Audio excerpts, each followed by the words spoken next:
What's going on, Soul Tribe? I salute the divinity in you, and welcome to my channel, Alchemist. Justin here, and are you ready to jump into the lunar shenanigans? Because this is going to be an interesting week. I think we start off kind of on a. I've been labeling this one as kind of like a mixed bag.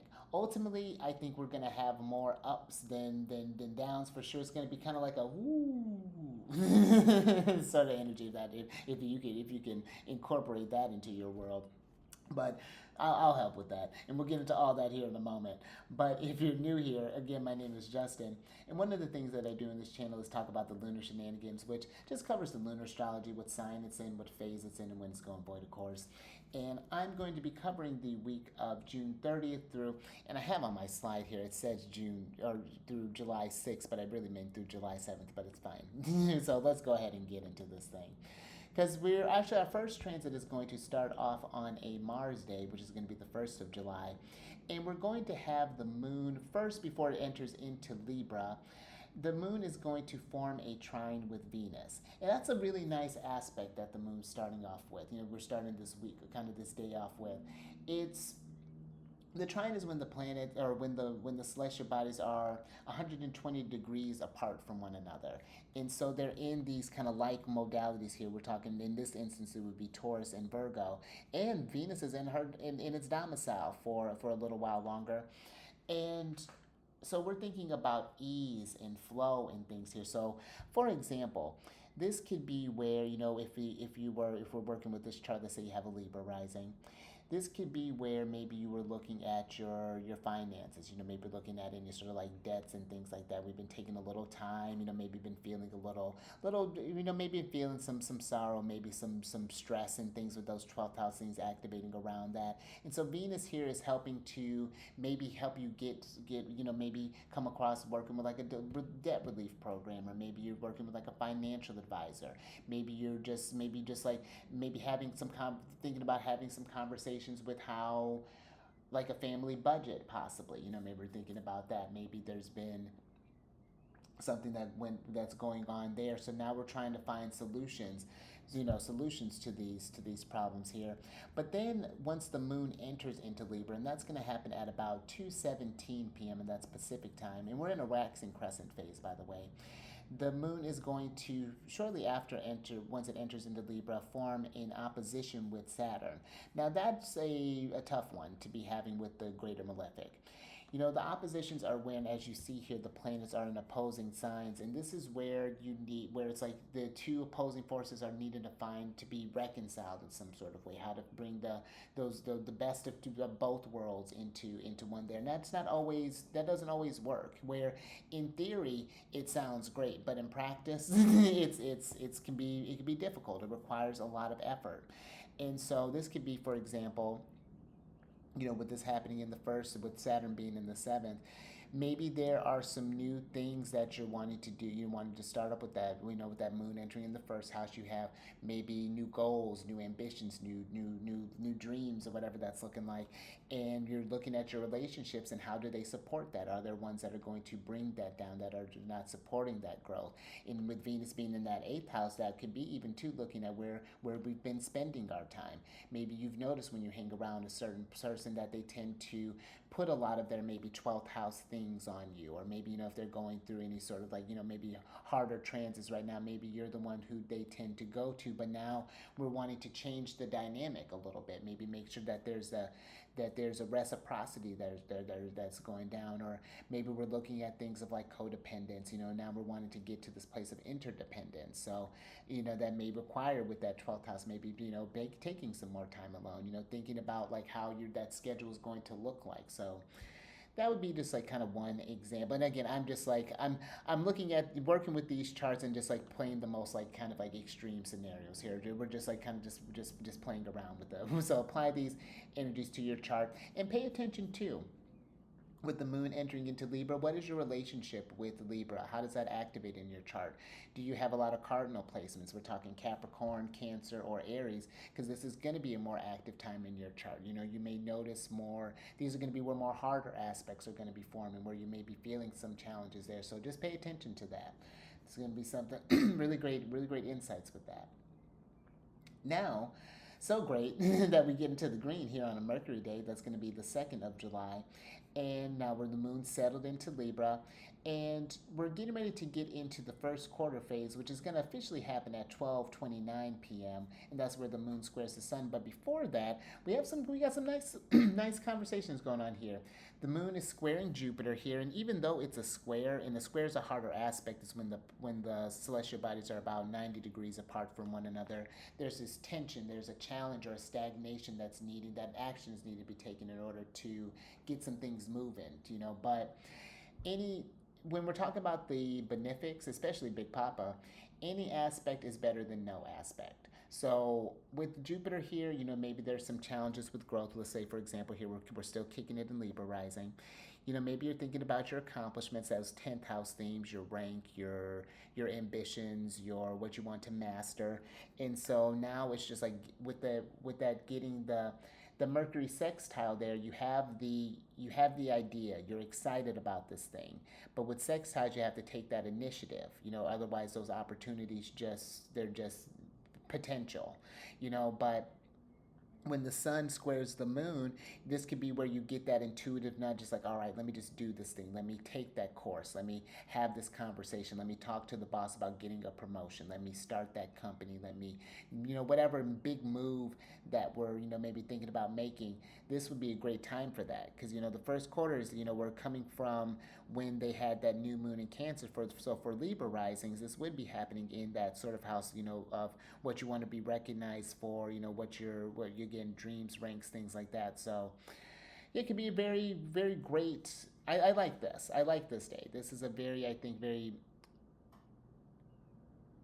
fruitful sort of day that we can have some things happen there. So you definitely pay attention to how that may come up for what things come up for you over this day, over these next couple days, because then we're going to go ahead and skip to Friday, which is going to be the next aspect here.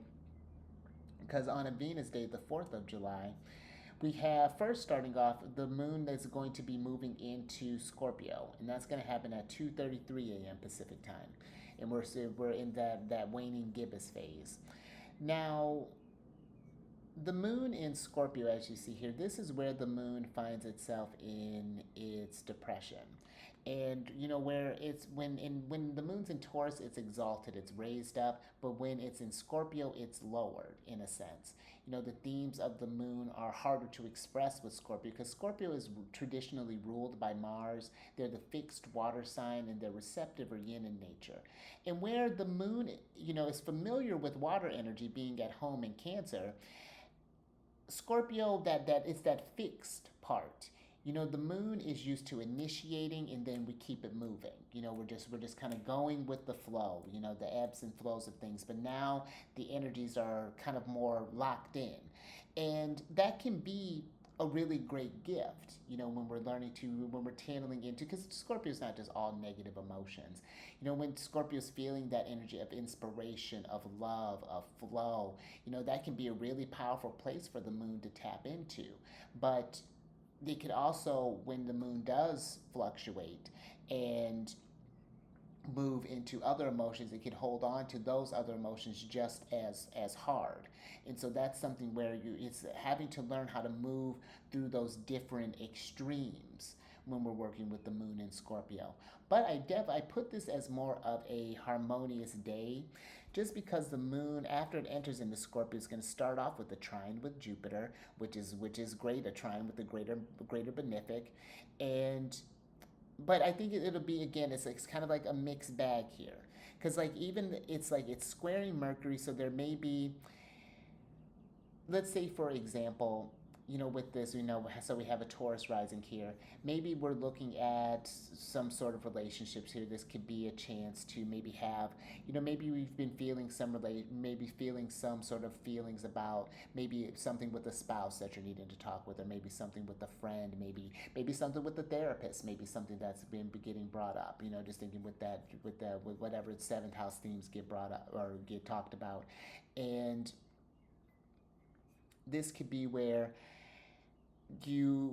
there's with that harmonious trine, there could be this opportunity for growth and to feel through something, but maybe that mind with the Mercury energy, maybe it's just like, but this is tough to deal with, and it's going to require that effort, that Mercury sextile Mars, or excuse me, that Moon sextile Mars.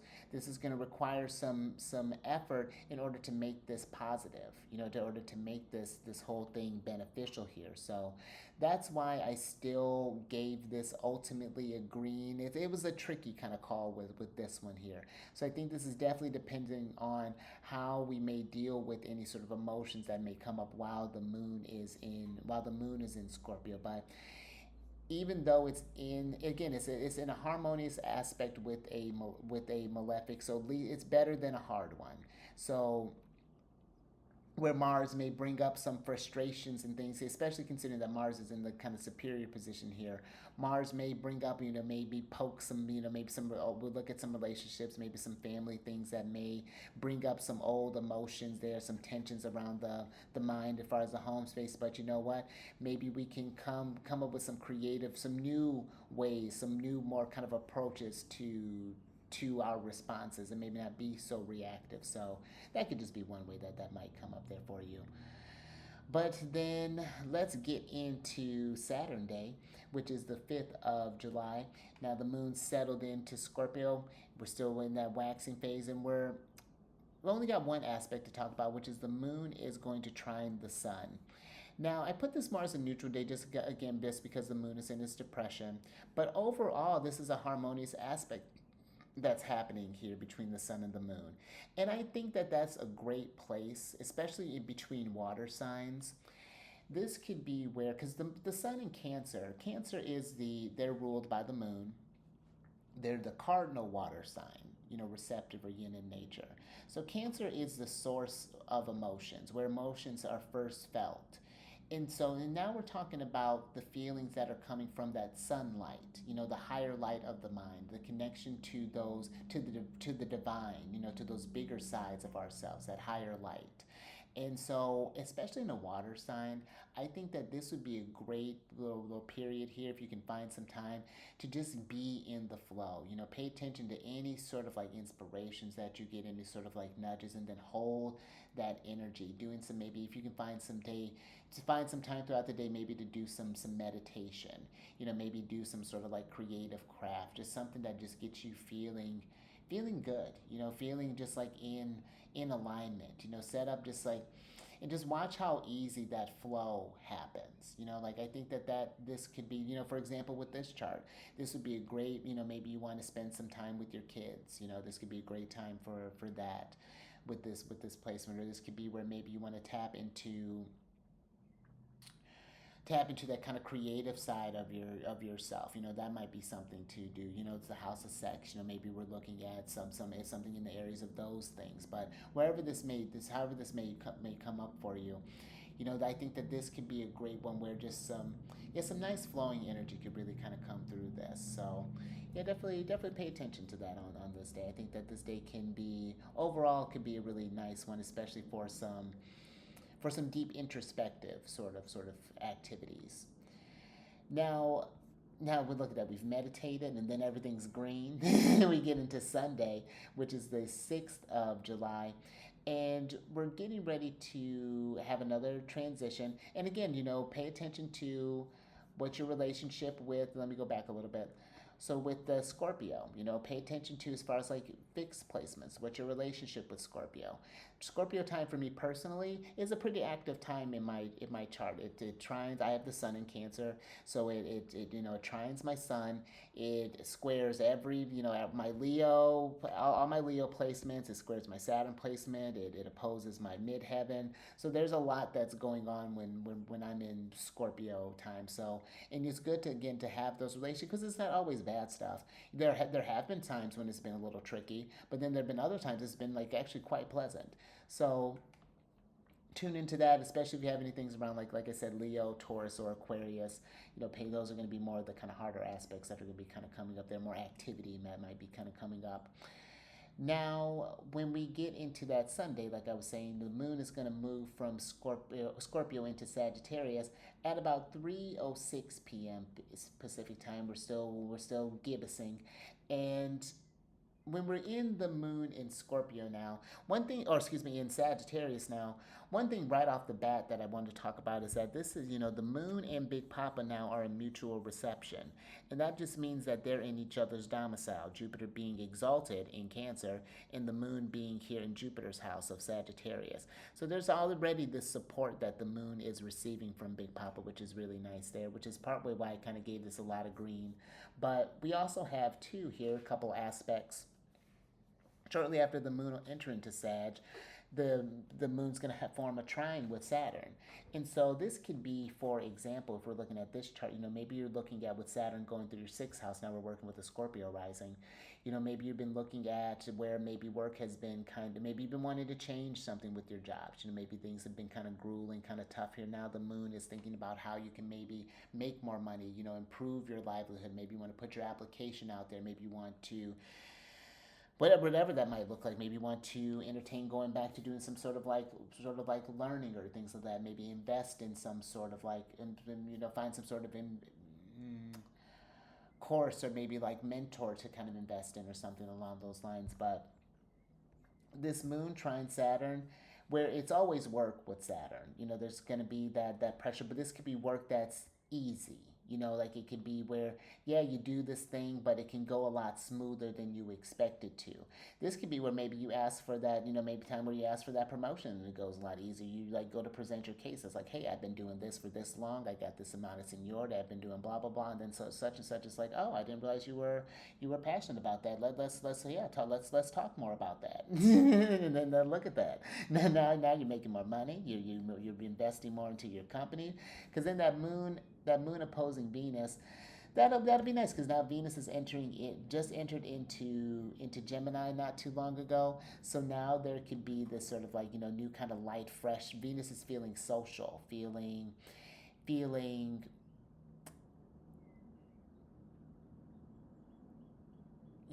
curious, feeling like ready to make some like connections and things. So this could be, even just looking at where this, that opposition may be happening. Again, maybe you're looking at, you've been thinking about you're thinking about your life, you're thinking about, now we're still talking about themes of mortality, but now it's just like, okay, you know what, this is how I want to start moving in my life differently. This is how I want to expand. This is how I want to go from being the employee to being the employer. That might be something that you start thinking about. So, and then how do you make those connections? Just thinking about with that moon and Venus there. So that might be some things that can come up for you. But ultimately, I think that this is a nice bit of energy here. Some work that can lead to some nice results there. So. And then let's get into the last one here, because on a moon day, the 7th of July, we have we're still moon in Sag, we're still waxing, and the full moon is right around the corner. And this we're kind of ending on a bit of a tougher day. So we start off with the moon trining Mercury, which, we like when the moon and Mercury are in good conversation. That means the head and the head and the heart are on the same page, So this could be where, for example, let's say, now we're back in Libra rising again. So let's say with this, with Mercury going through your 11th house, you're wanting to, maybe you're thinking about socializing, wanting to make new friends and things. That moon's in the 7th house. This could be great, or excuse me, in the 3rd house. So this could be great for doing making new friends, especially between these two houses. That's a very friendly house. But this could be where, you're getting out in the group, you're doing all these things, but we end up with that moon squaring Mars. And what can maybe happen, unless let's say for for the sake of this chart, with it happening in the 12th house, maybe this, because we don't get along with everyone, so maybe there's something where it's a great time for you, maybe an easy time for you to get out, but maybe you have an awkward time kind of integrating yourself. Possibly, maybe you've been a bit secluded, and this will require maybe you needed to strengthen those social skills some there, or maybe there's something that's going on that you're trying to doing so, maybe think with Mercury, you're thinking about your hopes, your dreams, and maybe you're going on a new course of study. Possibly you're learning some sort of things, but maybe with this Mars here, maybe you're having challenges. One, maybe even just like believing in yourself, thinking that you can do it. Possibly there may be some, some things that are maybe slowing the energies down, maybe combating you that way. Or it could be that maybe it's just having trouble finding some places to be secluded. Maybe there's a lot of like, you're trying to do some studying, but maybe they're doing like construction around your place or whatever this might look like here. But I think that it's going to be one where it's going to be like a day of problem solving. Thankfully, the moon is in a trine with Mercury, I think, to kind of support that. But I do think that Mars maybe kind of ends up, I pay attention to any sort of like, and it is on a moon day. So I pay attention to people, if there are any sort of like frustrations that may be coming up, because now we are getting into a lot of mutable energy. Let me switch back over. But yeah, we're starting to get rack up some mutable placements here with Venus and Mars and the moon here being in mutable signs. But energies may be changing, but I think that this week is overall not too bad. I think that it'll be, it's always busy with the moon. But I find that it's, again, like once you really start syncing up with where the moon's at, understanding how you're feeling under each planet, that not just only helps you on like a day-to-day basis, but it helps you even in like the longer transits. When it's like, okay, the moon is going through, once we get through Aries, we're really kind of getting that feel of how Saturn is going through those Aries placement and what those themes are coming up for, where we're maybe feeling that heaviness, how we're relating to those themes each time.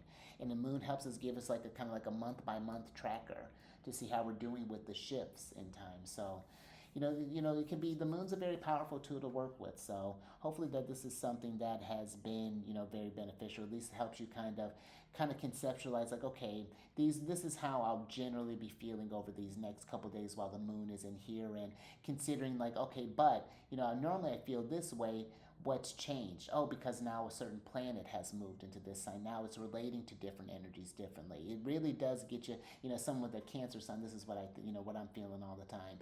So it's just like this. It gives you just really, again, very helpful tool. But and if this is something where because sometimes the astrology can be a lot, especially if it's not something that you do on a regular basis like myself. And if that's something where you want to work with the transits more, get more familiar with how to read your chart, to understand, like how certain placements and certain signs resonate with your chart, or maybe you want to plan different auspicious days, because we had a couple okay charts in there. But if that's something you want to start a new venture, a new business, maybe you're planning a marriage, maybe you're planning signing a contract. Down in the description box, I have one of my emails down there. So if you have any questions about the services that I provide, but I have my price down there for just like my general sort of like astrology, just sort of consultation, and we'll kind of go over more as far as like what you're looking for, if there are any kind of questions that you want me to specifically go over. But also too, on this channel, I got a couple other things. I do these weekly videos that talk about just the sun and the other classical planets, and just what signs they're in, what signs will be impacted most, may feel those energies more potently, and just like how to work with them as pragmatically as possible. So that's available for you. But then also I'm doing these series of different celestial bodies in different signs and different houses. So it's one where I have different playlists set up there for you. So if that's something that you want to find your placement, it's just my thoughts on them, and what are some things, ways to maybe approach your chart to kind of help you think about it, see how those may have showed up for you. But yeah, I think that's all I got for you there. So until next time, stay mindful out there. Keep eyes on that moon, and I will catch you on the next one, Moon Day.